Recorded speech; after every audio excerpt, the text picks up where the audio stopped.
মজার জিনিস তা যদি কুড়োয় মুড়োয়েও খাওয়া যায় তাহলে কি ডাকি কইলো না কইলো ওতে আমার কিছু আসে যায়। আসসালামু আলাইকুম রহমতুল্লাহ। টুক করে চলে আসলাম কবরস্থানের পাশেই ডুমর গাছে। দেখো কি ডুমর রয়েছে, সেই ডুমর প্রার্থী লোভ সামলাতে পারলাম না, জালি জালি ডুমর ওইয়ে ভরিয়ে পড়ে রয়েছে। আমি এইসব কাজ করলে অমনি খুকার বাপ কবে দুনিয়ার ফকিরনি তুমি কনতে আইসাও, তোমার জ্বালায় মান সম্মান থাকবে না। আরে ডুমর গাছকে কেউ লাগায় না, কারোর বাবাইতে সম্পদ, ও আল্লাহর রস্তে হয় আর কেউ খায়ও না। এরম ডক করে যদি রান্না জানে তাহলে তো থইও না। অনেকেই আছে খায়, কিন্তু এ খাটনির অভাবে কেউ বেশি একটা খায় না, মাঝে মাঝে শখ করে খায়।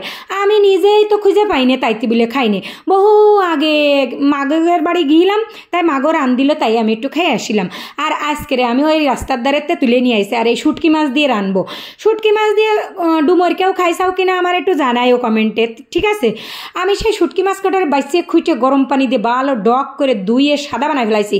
আর এই দেখো সেই ডুমর কিন্তু গোল গোল করে কাটিয়ে নিছি। ডুমর কাটতে জানো তো? তোমরা যদি ডুমর কাটতে না জানো তাহলে কমেন্ট বক্সে জানাইও, আর একদিন দেখাবানি। তা সাথে কিন্তু আলুও কাটিয়ে নিছি একটা। এইবার আলু দিয়ে ডুমর দিয়ে কাইটে ধুয়ে থুইছি।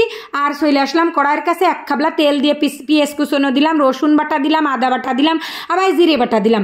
সব কিছু দিয়ে ভালো মতন মশলাটা কষাইয়ে নুন হল দিয়ে আর জালের গুঁড়ো দিয়ে দিছি। এই ডুমর কিন্তু শুকনো জালের গুঁড়ো দিয়ে রানতে হয়, একদম গোশের পাকে রানতে হয়, তাহলে না ভালো ডহের লাগে। আর জালি ডুমর হলি একদম গলে যাবে, ভাত খাতি লাগলি তো মনে হবে করে আর কড়া খাই আর কড়া খাই। আলু দিলি টেস্টটা একটু বাড়ে, বুঝছাও? আর এই ডুমরি যে কত প্রকারের উপকার তা যদি তোমরা জানতে তাহলে জীবনে তোমরা ডুমর গাছে আর থুইতে না। আমার মতো খয়রাতি ব্যাগ নিয়ে চলে যাইতে ওই ডুমর পারতি। তা খুকার বাপ কিন্তু এইসব করি বলে আমার ঘন ঘন খয়রাতি কয়। এই খয়রাতি নাম হয়ে গেছে আমার এইসব কারণে হয়তো। তা সে হয়ে হয়ে বেড়াইগে যায়, আমার পছন্দের জিনিস যেখানে থাকতো আমি সেনতে আইনে খাবো। কিন্তু এ তো আর কিনতে আসছে না, কিংবা কারোর কাছ থেকে কৈফের দিতে আসছে না। এ আছে কবরস্থানের কাছে হয়েছে, তাই আমি এনতে নিয়ে আইছি। এই ডুমর কিন্তু কথা কতি কতি আমি কিন্তু কষাই ফেলাইছি, ওর মধ্যে একটু নারকেলের দুধও দিয়েছি। তা বগর বগরের ঠেলায় তা কতি মনে নেই। এইবার কষানের যে সময় শেষ পর্যায়ে একটু একটু পানি থাকবে, সেই সময় কিন্তু এই শুটকি মাছ কিন্তু ভালো মতো ধুয়ে ওর মধ্যে দিয়ে দিতে হবে।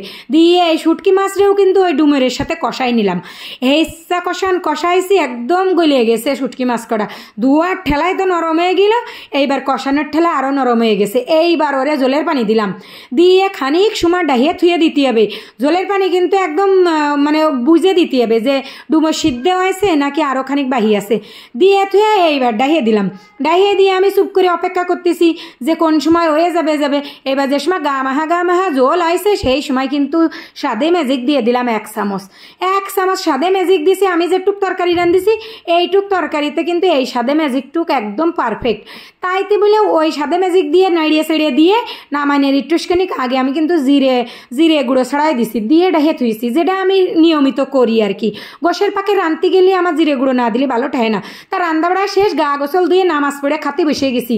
ওরে গিরান বাহার হয়েছে সারা গোয়ার, মনে হচ্ছে শুটকির গন্ধই একদম মা করতেছে। খুকার বাপ এসে আমারে কয় তাবড় মারলো যে এই সারা ঘর পচা গন্ধ করে ফেলাইছাও। আমি কছি গন্ধ পাবা তাইতে বলে কি মজার জিনিস খাওয়া বন্ধ করে দেবো? তুমি নাই খাও না, গন্ধ সহ্য করতে পারো না, আমি কিন্তু খাই, আমার কিন্তু ফাইন লাগে। আমার রেসিপি দেখে তোমরা একটু ট্রাই করে দেখো।